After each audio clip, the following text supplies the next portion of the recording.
નમસ્કાર મિત્રો, વિડીયોમાં તમારું સ્વાગત છે। જી હા મિત્રો, અત્યારે હાલ મોટા અને મહત્વના સમાચાર સામે આવી રહ્યા છે। તો મિત્રો, સમાચારમાં વાત કરીએ તો બટાકા એક વિવાદાસ્પદ શાકભાજી છે। બટાકા તળેલા હોય કે બાફેલા તેનાથી વજન વધતું હોવાનું માનવામાં આવે છે। બટાકા ફેટની માત્રામાં વધુ હોય છે।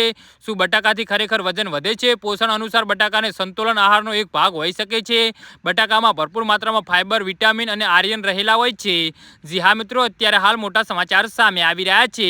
બટાકામાં vitamin C, iron, magnesium, phosphorus હોય છે, જે લગભગ 150 થી 200 ગ્રામ બટાકામાં 150 કેલરી હોય છે, જેમાં કોઈ ફેટ હોતી નથી। પાણીની માત્રા વધુ હોય છે। બટાકામાં ભરપૂર માત્રામાં કાર્બોહાઈડ્રેટ હોવાના કારણે ખાવા બાબતે થોડું સાવધાન રહેવું જોઈએ। ભાત અને બટાકા એકસાથે ન ખાવા જોઈએ, જેના કારણે ડાયટમાં કાર્બોહાઈડ્રેટની થ્રો થઈ જાય છે। આરોગ્ય નિષ્ણાત અનુસાર બટાકા બાફીને તથા અન્ય શાકભાજી સાથે મિક્સ કરીને ખાવું જોઈએ।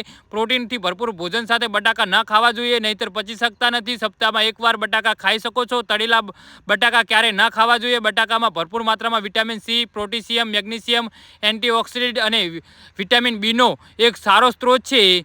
આરોગ્ય અને સુખાકારી હેઠળ પ્રકાશમાં સામગ્રી સામાન્ય જાણકારી ઉપલબ્ધ કરાવે છે। અહીં પ્રકાશ લેખ તબીબી વૈદ, નિષ્ણાત અને રિસર્ચ આધારિત નિષ્કર્ષ છે। વધુ જાણકારી માટે હંમેશા નિષ્ણાત કે આપના ચિકિત્સકની સલાહ લેવી। અમારી ચેનલ આ જાણકારી માટે જવાબદારીનો દાવો કરતું નથી। જી હા મિત્રો, તો આના વિશે તમારું શું કહેવું છે તો નીચે કોમેન્ટ બોક્સમાં જરૂરથી જણાવજો।